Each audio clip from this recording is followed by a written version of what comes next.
ಇನ್ನೇನು 3 ವಾರ ಕಳೆದ್ಬಿಟ್ರೆ ಬಿಗ್ ಬಾಸ್ಗೆ ಟಾಟಾ ಬಾಯ್ ಬಾಯ್ ಹೇಳೋ ಸಮಯ ಬಂದೇ ಬಿಡ್ತು. ಇನ್ನು ಬಿಗ್ ಬಾಸ್ ಅಲ್ಲಿ ನಾವು ನೋಡ್ತಾ ಹೋದಂಗೆ ದಿನಕ್ಕೊಂದು ರೋಚಕತೆ, ದಿನಕ್ಕೊಂದು ಆಟ, ದಿನಕ್ಕೊಂದು ಹುಚ್ಚಾಟ ನಡೀತಾನೆ ಇದೆ.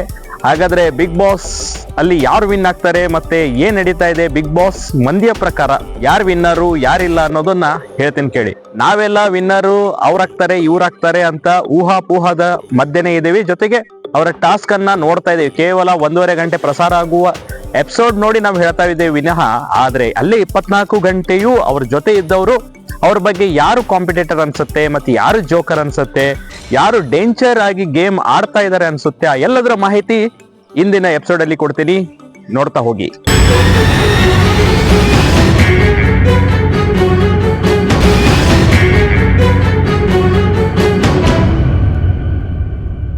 ನಮಸ್ಕಾರ ಸ್ನೇಹಿತರೆ, ನಾನು ನಿಮ್ಮ ಮಂಜುನಾಥ್ ಎಸ್ ಕದಂ. ನೀವೆಲ್ಲ ಹೇಗಿದ್ದೀರಿ? ಆರಾಮಾಗಿದ್ದೀರಿ ಅನ್ಕೊಂತೀನಿ. ಬಹಳ ದಿನಗಳ ನಂತರ ಮತ್ತೆ ಭೇಟಿ ಆಗ್ತಾ ಇದ್ದೀನಿ ಹೊಸ ವರ್ಷದಲ್ಲಿ ನಿಮ್ಮ ಒಂದಿಗೆ. ಅಂದ್ರೆ ನಾನು ಒಂದು 3-4 ದಿನ ಎಪಿಸೋಡ್ ಅನ್ನ ಮಾಡಿದ್ದಿಲ್ಲ, ಯಾಕಂದ್ರೆ ಊರಿಗೆ ಹೋಗಿದ್ದೆ. ಒಳ್ಳೆ ದೇವರ ದರ್ಶನ ಎಲ್ಲ ಮುಗಿಸ್ಕೊಂಡು ಬಂದೆ. ಮತ್ತೆ ನಿಮ್ಮ ಮುಂದೆ ಬರ್ತಾ ಇದ್ದೀನಿ.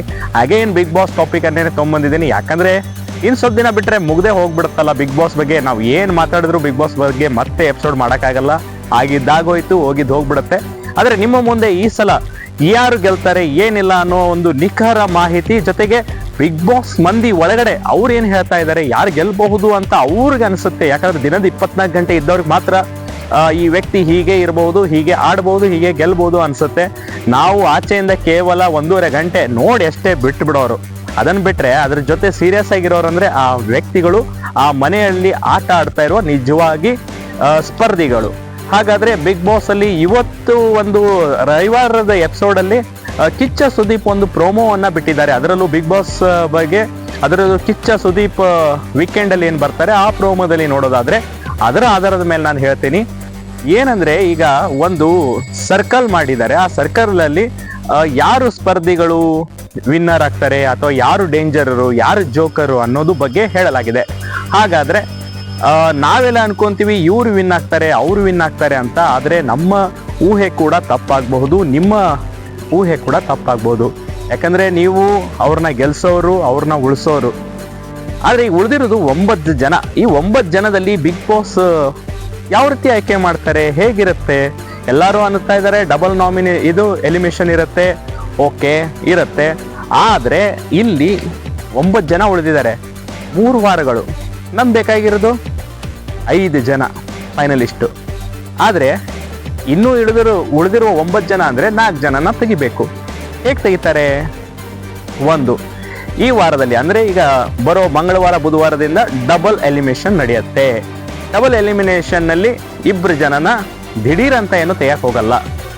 ಒಬ್ಬರನ್ನ ಒಂದಿನ ತೆಗೆದ್ಬಿಟ್ಟು ಇನ್ನೊಬ್ಬರನ್ನ ಇನ್ನೊಂದಿನ ಆಚೆ ಹಾಕ್ಬಹುದು. ಯಾಕಂದ್ರೆ ಈ ಹಿಂದೆ ಇದೇ ರೀತಿ ಆಗಿತ್ತು, ಇದು ಕೂಡ ಮುಂದುವರೆದ ಭಾಗವಾಗಿ ಇದೇ ರೀತಿ ಆಗ್ಬಹುದು.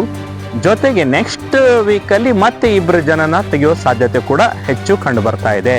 ಆದ್ರೆ 5 ಜನ ಉಳಿಸೋ ಜಾಗದಲ್ಲಿ 6 ಜನನನ್ನ ಇಡ್ತಾರೆ ಅಂತ ಒಂದು ಮೂಲಗಳು ಹೇಳ್ತಾ ಇದಾವೆ. ಯಾಕಂದ್ರೆ 5 ಜನಕ್ಕೆ ಆ ರೀತಿ ತೆಗಿಯಕ ಇದನ್ನ ಫೈನಲಿಸ್ಟ್ ಆಗಿ ಮಾಡಕ್ ಬರಲ್ಲ. ಬಟ್ ಒಂದ್ಸಲ ಮಾಡಿದ್ರು 6 ಜನಕ್ಕೆ, ಅದೇ ರೀತಿ ಕೂಡ ಈ ಸಲನು 6 ಜನ ಫೈನಲ್ ಅಲ್ಲಿ ಇರ್ತಾರೆ. ಹಾಗಾದ್ರೆ ನಾವೆಲ್ಲ ಯಾರ್ಯಾರು ಅನ್ಕೊಂಡಿದೀವಿ? ಒಂದು ಫೈನಲಿಸ್ಟ್ ಅಲ್ಲಿ ಒಂದು ಹನುಮಂತ, ಓಕೆ. ನೆಕ್ಸ್ಟು ಉಗ್ರ ಮಂಜು, ಓಕೆ. ರಜತು, ಓಕೆ. ತ್ರಿವಿಕ್ರಮು, ಓಕೆ. ಭವ್ಯ, ಓಕೆ. ಗೌತಮಿ ಜಾಧವ್, ಓಕೆ. ಇನ್ನು ಅದಕ್ಕೂ ಹೆಚ್ಚು ಮಿಗಿಲಾಗಿ ಹೇಳೋದಾದ್ರೆ ಬಹಳಷ್ಟು ಜನ ಓಕೆ. ಫೈರ್ ಬ್ರ್ಯಾಂಡ್ ಚೈತ್ರ, ಇನ್ನು ಮೋಕ್ಷಿ ಹೆಸರು ಕೂಡ ಕೇಳಿ ಬರ್ತಾ ಇದೆ. ಜೊತೆಗೆ ಧನ್ರಾಜ್ ಹೆಸರು ಕೂಡ ಕೇಳಿ ಬರ್ತಾ ಇದೆ. ಹಾಗಾದ್ರೆ ಇವರಲ್ಲಿ ಯಾರು ಫೈನಲಿಸ್ಟ್ ಆಗ್ತಾರೆ ಅನ್ನೋ ಕುತೂಹಲ ಕೂಡ ಹೆಚ್ಚಾಗ್ತಾ ಇದೆ.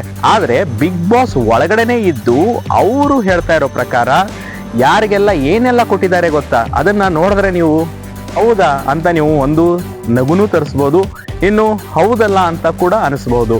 ಹಾಗಾದ್ರೆ ಯಾರು ಎಲ್ಲ ಜೋಕರ್ಗಳು ಅಂತ ಜನ ಅವ್ರಿಗೆ ಅಂದ್ರೆ ಬಿಗ್ ಬಾಸ್ ಮನೆಯೊಳಗಿರುವ ಕಂಟೆಸ್ಟೆಂಟ್ಗಳು ಯಾವ ರೀತಿ ಅವ್ರನ್ನ ಹೆಸರನ್ನ ತಗೊಂಡಿದ್ದಾರೆ. ಜೋಕರ್ ಲಿಸ್ಟ್ ಅಲ್ಲಿ ಮೊದಲಿಗೆ ಬರುವ ಜೋಕರ್ ಯಾರು ಅಂದ್ರೆ ಅದು ಚೈತ್ರ ಕುಂದಾಪುರ.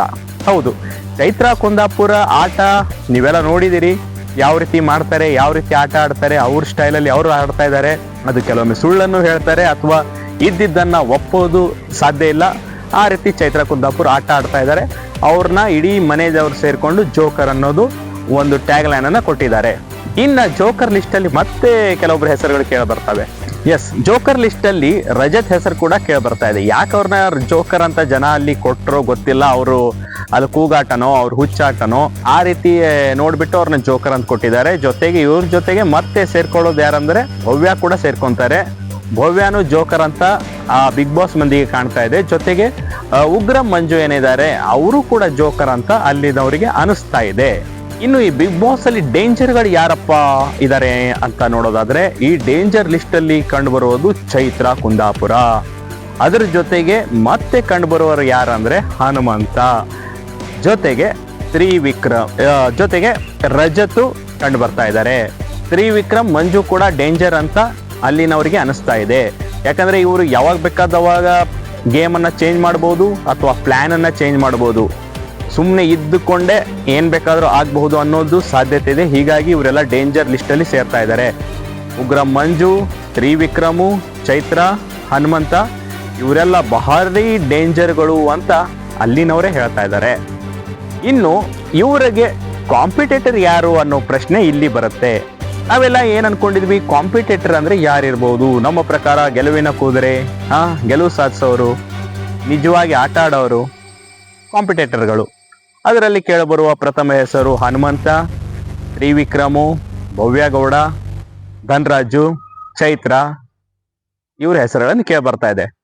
ಆದ್ರೆ ಬಿಗ್ ಬಾಸ್ ಮನೆಯಲ್ಲೇ ಇದ್ದಂತಹ ಕಂಟೆಸ್ಟೆಂಟ್ಗಳಿಗೆ ಕಾಂಪಿಟೇಟರ್ ಆಗಿ ಕಾಣ್ತಾ ಇರುವ ಮೊದಲ ಹೆಸರು ಹನುಮಂತ ಅಲ್ವೇ ಅಲ್ಲ. ಅವರಿಗೆ ಹನುಮಂತ ಕಾಂಪಿಟೇಟರೇ ಅಲ್ಲ, ಒಬ್ಬ ಸಾಮಾನ್ಯ ಕುರಿಗಾಹಿ. ಓಕೆ, ಬಂದ ವೈಲ್ಡ್ ಕಾರ್ಡ್ ಆಗಿ ಎಂಟ್ರಿ ಕೊಟ್ಟಿದ್ದಾರೆ, ಹೋಗ್ತಾರೆ ಅನ್ನೋ ಒಂದು ಲೆಕ್ಕಾಚಾರದಲ್ಲಿ ಮನೆ ಮಂದಿ ಇದ್ದಾರೆ. ಇನ್ನು ನೆಕ್ಸ್ಟ್ ಅವ್ರಿಗೆ ಕಾಂಪಿಟೇಟರ್ ಆಗಿ ಕಾಣ್ತಾ ಇರೋ ವ್ಯಕ್ತಿ ಯಾರಪ್ಪ ಅಂದ್ರೆ ಉಗ್ರ ಮಂಜು ಕಾಂಪಿಟೇಟರ್ ಆಗಿ ಕಾಣ್ತಾ ಇದ್ದಾರೆ. ತ್ರಿವಿಕ್ರಮು ಕಾಂಪಿಟೇಟರ್ ಆಗಿ ಕಾಣ್ತಾ ಇದ್ದಾರೆ. ರಜತು ಕಾಂಪಿಟೇಟರ್ ಆಗಿ ಕಾಣ್ತಾ ಇದ್ದಾರೆ. ಗೌತಮಿ, ಧನ್ರಾಜ್ ಕಾಂಪಿಟೇಟರ್ ಆಗಿ ಕಾಣ್ತಾ ಇದ್ದಾರೆ. ಇವ್ರು ಬಿಟ್ರೆ ಮತ್ತಾರು ಅವ್ರಿಗೆ ಕಾಂಪಿಟೇಟರೇ ಅಲ್ಲ. ಕಾಂಪಿಟೇಟರ್ ಅನ್ನೋದು ಅವ್ರ ಲೆಕ್ಕಕ್ಕೆ ಇಲ್ಲ.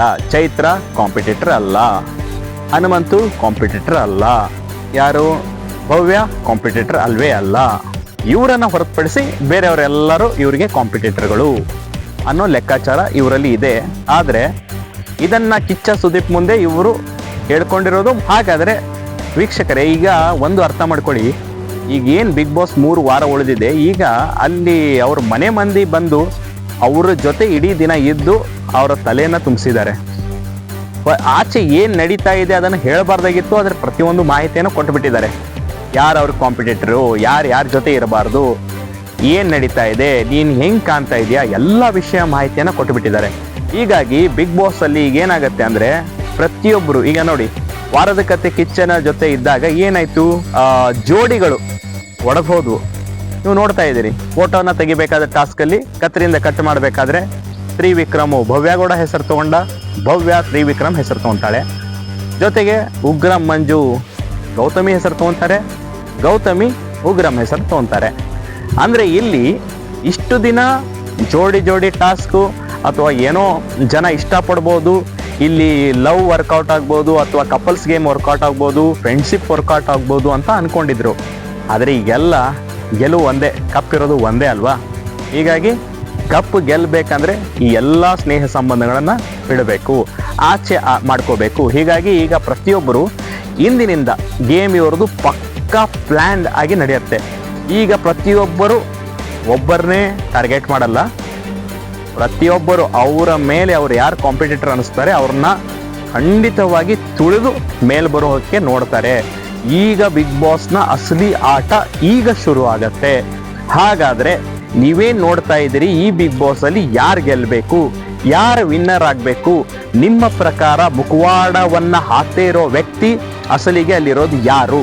ಜೊತೆಗೆ ಇವರೇ ಯಾಕೆ ಗೆಲ್ಲಬೇಕು? ನಿಮ್ಗೇನ್ ಅನ್ಸುತ್ತೆ ಈ ಬಗ್ಗೆ ದಯವಿಟ್ಟು ನಮ್ಮ ಕದಂ ಫಸ್ಟ್ ನ್ಯೂಸ್ಗೆ ಕಮೆಂಟ್ ಮಾಡಿ. ನಿಮಗೆ ಇಷ್ಟ ಆದರೆ ಲೈಕ್ ಮಾಡಿ, ಶೇರ್ ಮಾಡಿ, ಜೊತೆಗೆ ನಮ್ಮನ್ನ ಹರಿಸ್ತಾ ಇರಿ. ನಮಸ್ಕಾರ.